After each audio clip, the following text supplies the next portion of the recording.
Hi everyone, welcome back to the Diabetic Diet Show. Today's tip is about scissors. They come in different styles, different designs, and they do different purposes in your kitchen. It's an invaluable tool that you need.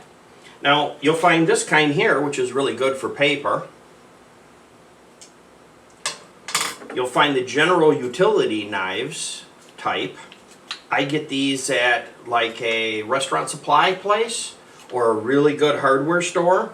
We'll have these. These are heavy duty. They have the jar can opener type arrangement on them. They're real sharp, real heavy. Now the next heaviest ones are the red-blue handles like this. I got these from the hardware store. And then of course you have the dollar store.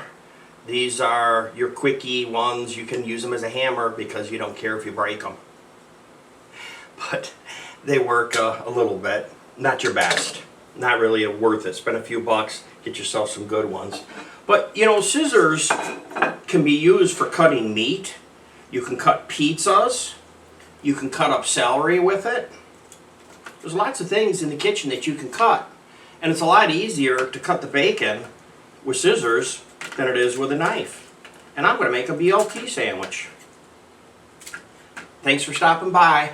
Click on the subscribe button. Don't forget to hit the bell so when we drop a new video you'll get notified.